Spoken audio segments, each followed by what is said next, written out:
Once again, thanks for tuning in, guys. Today we're going to look at adding some lighting to my bike. So yeah, on Friday I drove down to RPM in Blairmore and I picked up some headlights and some taillights. Now with this option you could either do a hard wire or you can do what I did, which is basically battery equipped. I don't plan on doing a lot of night riding, but if the light does get low and I do happen to get into a situation, the batteries will more than last a ride back to the vehicle or wherever I'm staying at the time. So let's go check out some of these lights and get these installed. Well guys, as I was filming, the weather really picked up for the worst. The wind came in, the temperature dropped. So luckily for me, right across the street is our bus shelter. And there's no buses running on the weekend, so it's gonna be a motocross garage for the next half hour or so. So anyway, let's go back to where we went. As I told you, I went down to Blairmore to RPM, talked to my buddies down there to hook me up with the lighting. Now in Alberta, lighting is required on your bike. They didn't really make a big deal of it where I was riding up north, but they have certainly enforced it down where I moved to. So with saying that, I went and I picked up some lighting for my dirt bike, and this is gonna be today's install. So once I looked at some of the options, I could have gone from mild to wild. Since it's a motocross bike, no battery, kickstart only, I didn't want to do anything elaborate. And I wanted to keep the price point a little bit on the low side. So hence I went with battery powered lights. I'm going to be riding 95% of my time in daylight. I won't even be using the light. However, if enforcement does stop us out on the trails, I do have the required lighting meeting the regulation.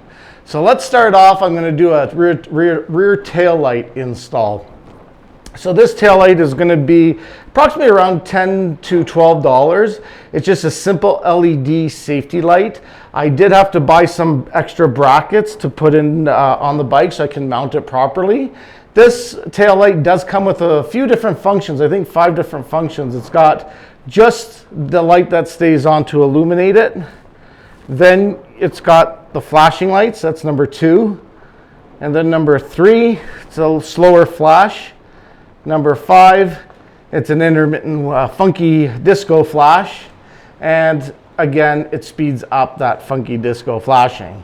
And then it's gonna do a real crazy dance for the last one. And then it's gonna be, oh, okay, I guess there's 6 of them. So it's gonna be another intermittent flashing and then off. These take 2 AA batteries. I always keep some extra batteries, so if I do need them on the trail, that's fine. And it also has built-in reflectors. So again, price point is around the $10 to $12 mark. An extra probably under $5 for the brackets and maybe 10 minutes of your time. Okay guys, the back taillight's installed. A couple little points of interest. The bracket, when I drilled the holes, I had the bracket upside down and the holes are a little bit offset. So when I transferred it back down the way it was, the holes didn't line up without the bracket being crooked. I did kind of bend it, but anyway, let's see what she looks like in the back taillight here. So that's basically it. I'm gonna zip tie it up a little bit better, just so you guys can, so it doesn't stay. So whether how robust this is or how strong it is, the bracket's gonna be fine, just this light needs to be mounted a little bit more secure. But anyway, there goes the light. So this will bring the tail light back to its legal requirements. And yeah, let's go jump now to the front and get that headlight installed. Alrighty guys, the headlight that I'm going to is going to be made by Mountain Lab. It's called a flashlight kit. It's for multiple applications, from bicycles, helmets, and I'm going to use it for my dirt bike. This would be the upper end of the scale. It's an X1800, and I got a price list here for you for those that are interested in it. Now these prices are good at RPM. And they will be able to hook you up with them. They do have some on order, so I'm not sure what their inventory is like right at this moment of filming. But this kit itself, which is the X1800, lists for $219.99. So you're at about $220 price range. The X1260, which is the one down from that, ranges to starts at $159.99, and then the X1000 will go to $99.99. And again, It's got some GoPro mounts and everything depending on your lighting. So this will have some options for me to how to mount it. I'm going to mount it to the bars. So it comes really well packaged. It is a real top quality. It has a lot of good weight to it. It's got some really good lighting modes. Not sure if you can see that. It's got one, intensity changes as you press the button, and then it's got like a flashing emergency, and then you can just hold it and it turns off.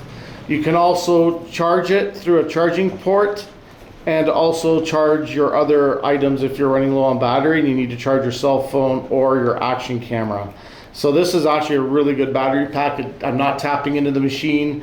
It's battery power only, so some of the disadvantages of that would be that if this goes dead, then you obviously don't have a light, where if you have a wired system, as long as the dirt bike is running, you have lights. So like, again, I don't feel that that's a big issue for my application. I like the ease, the use of it, and the general application. So that's it. So when we look at what's in the box, to take it out, like I said, it's really well packaged and tight. So the box comes with multiple mounting options. I did open it up before. You have your charge cables. You have your GoPro mounts if you need to use it in low lighting conditions and you're putting it on a helmet of some sort. And then the one that I'm going to be using will be, there's some more mounts, is going to be the handlebar mount. I did actually test fit this a little bit before I put on it. It's very robust. It is really strong, so I feel confident with it. The only option is, am I going to use it with, cut my foam pad and try to do a nice contour fitment. If it doesn't look good, I'll just use this and have the headlight on as natural and then try to look at another method of installation.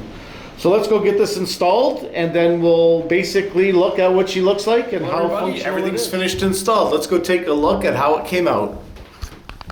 So it's not too bad. It's not 100% professional install. I got to kind of fix the bar pad. Had to cut that in half. But as you can see, it's really functional.